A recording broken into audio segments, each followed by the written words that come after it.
Henrique Vasconcelos vivia em uma casa tão grande que parecia um hotel, com mármores brilhantes, vidros enormes e corredores longos que ecoavam cada passo como se a própria casa estivesse reclamando do silêncio.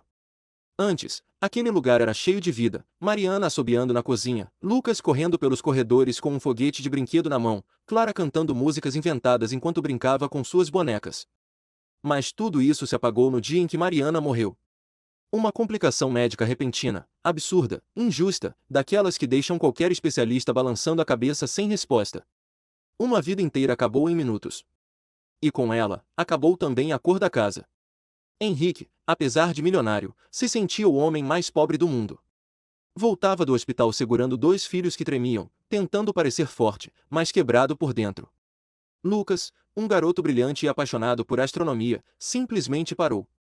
Parou de falar sobre estrelas, parou de desenhar galáxias, parou até de pedir os lanches favoritos. Clara, a pequena que antes dançava até para o cachorro da vizinha, agora tinha medo de tudo, de dormir sozinha, de ficar sem a luz acesa, de entrar em qualquer lugar onde a mãe costumava estar. À noite, o choro dela atravessava paredes, almofadas, portas e o próprio coração de Henrique, mas ele, sem saber o que fazer, apenas segurava a mão dela tentando não demonstrar o desespero que sentia. Para tentar consertar algo que parecia irreparável, Henrique recorreu ao que tinha: dinheiro. Contratou psicólogos, terapeutas, nutricionistas infantis, professores particulares. Mandou transformar um dos quartos em uma sala sensorial com luzes, cores e brinquedos especiais. Mandou construir um mini-parque no jardim, com escorregadores, casinhas e até um balanço de cordas. Nada funcionava. As crianças pareciam viver em câmera lenta, como velas prestes a apagar. Até as babás desistiam. A primeira durou 2 semanas, saiu dizendo que Lucas tinha crises de silêncio tão profundas que ela se sentia invisível dentro da própria casa. A segunda ficou 10 dias e pediu demissão dizendo que Clara tinha medo até do toque, como se o mundo todo fosse feito de espinhos. A terceira não durou nem uma noite inteira, simplesmente saiu no meio do plantão, dizendo que não suportava a escuridão emocional da casa. Henrique começou a evitar o próprio lar. Saía antes do amanhecer e voltava quando todos já dormiam. A mesa de jantar permanecia posta com 3 lugares, mas ninguém se sentava ali. A cozinha ficava cheia de comida, mas sempre fria. O jardim brilhava com brinquedos novos, mas permanecia vazio. A casa parecia congelada, e Henrique também. Até que, um dia, surgiu Helena Duarte. Uma funcionária contratada pela empresa de limpeza, tímida, de fala serena, com cabelos presos num coque simples e olhos que pareciam carregar não só histórias, mas também paciência. Henrique quase não notou sua chegada na primeira semana. Achava que era só mais uma funcionária temporária que, em poucos dias, pediria demissão como as outras. Mas Helena notava tudo, e todos. Notou que Lucas deixava a comida intocada e escondia pão no bolso só para fingir que tinha comido. Notou que Clara tinha uma caixa de lápis novinha, mas nunca tocava nela. Notou que as fotos de Mariana estavam espalhadas pela casa, e todas mostravam a mesma coisa: alegria. A alegria que faltava ali agora. Um dia, enquanto organizava a despensa, Helena encontrou um caderno grosso com etiquetas coloridas. Era o caderno de receitas de Mariana. Cada página tinha anotações à mão, desenhos de corações, datas, comentários sobre como Clara derrubou a farinha de novo ou Lucas jurou que esse bolo parecia um asteroide. E fotos. Muitas fotos. As crianças sujas de massa, sorrindo com Mariana no meio da bagunça. Helena fechou o caderno devagar, sentindo uma pontada no peito que só quem já perdeu alguém consegue reconhecer. Uma semana depois, algo inesperado aconteceu. Era uma tarde cinzenta, chuvosa. Clara estava sentada no chão da sala, encolhida, abraçada ao casaco.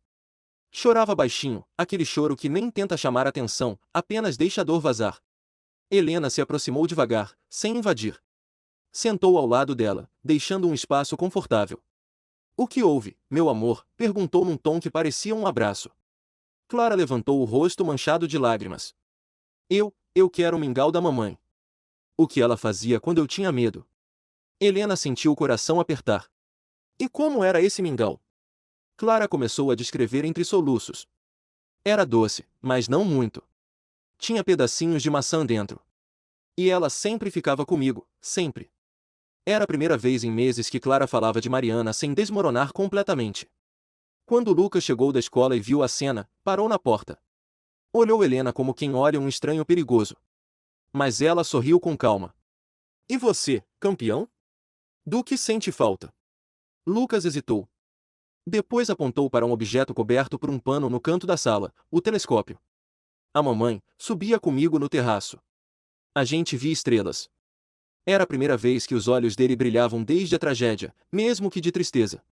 Na manhã seguinte, Henrique desceu para a cozinha e encontrou Helena separando ingredientes: leite, maçãs, aveia, mel. Sem pedir permissão, ela começou a preparar o mingau. O cheiro suave se espalhou pela casa como uma lembrança viva. Quando Clara desceu, parou na escada. Seus olhos se encheram de lágrimas antes mesmo de falar. É igual, Helena se agachou. Não será exatamente como o da mamãe. Nada será igual. Mas isso não significa que não pode ser bom. Que você não pode sentir carinho de novo. Clara tomou o mingau devagar, quase em reverência. Lucas, que nunca comia direito, pediu uma colher e depois outra. Depois daquele dia, algo mudou. Lucas começou a seguir Helena até o terraço. Ela limpava o telescópio com ele, perguntando sobre planetas, deixando-o explicar tudo com entusiasmo tímido. Clara pedia para ajudar na lavanderia, dobrava toalhas do jeito errado e ria. A casa começou a respirar de novo. Henrique percebeu isso numa noite específica. Voltou mais cedo e encontrou Lucas explicando constelações para Helena enquanto Clara desenhava planetas no chão da cozinha. Eles riam. Riam de verdade. Henrique ficou parado na porta, incapaz de interromper. Um nó se formou na garganta. Ele não lembrava da última vez em que tinha visto os dois tão vivos. No dia seguinte, chamou Helena para conversar. Ela chegou apreensiva, achando que seria demitida por um passar dos limites. Mas Henrique apenas disse, com a voz embargada: "Você fez meus filhos sorrirem. Nem eu consegui isso." Helena contou sua própria história, formada em pedagogia, especializada em desenvolvimento infantil, mas após um divórcio complicado e dívidas inesperadas, teve que abandonar a profissão para aceitar o que aparecesse. "As pessoas olham o uniforme e acham que ele define quem eu sou", disse, com um sorriso triste. Henrique ficou tocado. E então perguntou se ela aceitaria trabalhar diretamente com as crianças. Não como babá, mas como alguém que realmente entendia o que elas precisavam. Helena hesitou. Mas antes que pudesse responder, Clara apareceu correndo e a abraçou pelas pernas. "Fica com a gente, por favor." Lucas não disse nada, mas seu olhar pediu a mesma coisa. E Helena aceitou. Criou rotinas. Todas as quartas viraram Noite das Estrelas. Todos os domingos, Clara escolhia uma receita do caderno da mãe para fazerem juntos. A cada nova receita, a casa ganhava cheiro de infância de novo. A cada sessão no terraço, Lucas parecia ganhar um pedaço de si. Henrique, antes ausente, começou a sentar à mesa com eles. A rir. A ouvir. A existir de novo. Meses depois, uma frase mudou tudo. Lucas, enquanto montava um quebra-cabeça com Helena, disse: "A mamãe não voltou, mas alguém acendeu a luz da casa de novo." Henrique ouviu isso e desabou internamente. Entendeu que Helena não trazia apenas ordem, mas vida. Não cuidava apenas das crianças, cuidava da alma da casa. Da dele também. Quando completou um ano da morte de Mariana, Henrique organizou um jantar simples. No final, Clara segurou a mão de Helena e disse: "Você é como uma segunda mamãe que Deus mandou quando eu mais precisava." Lucas completou: "A mamãe teria gostado de você." Helena chorou. Henrique também. E naquela noite, ele percebeu que não tinha apenas reconstruído sua família, tinha encontrado uma nova chance. Uma nova esperança. Um novo amor, que não substituía Mariana, mas honrava a memória dela. Tudo começou com um mingau simples. Com alguém que enxergou dor onde outros viam fracasso. Com um gesto pequeno que reacendeu uma vida inteira. Porque às vezes, o que muda o mundo é exatamente isso, o detalhe. A presença. A bondade silenciosa. A luz que chega quando ninguém espera. E foi isso que Helena trouxe àquele lar: vida, calor, amor e um futuro que ninguém imaginava possível. Hoje, a família Vasconcelos Duarte segue unida não porque esqueceram Mariana, mas porque aprenderam a lembrá-la sem dor. E porque, no momento exato, uma mulher comum com um coração extraordinário apareceu para iluminar tudo que parecia perdido para sempre.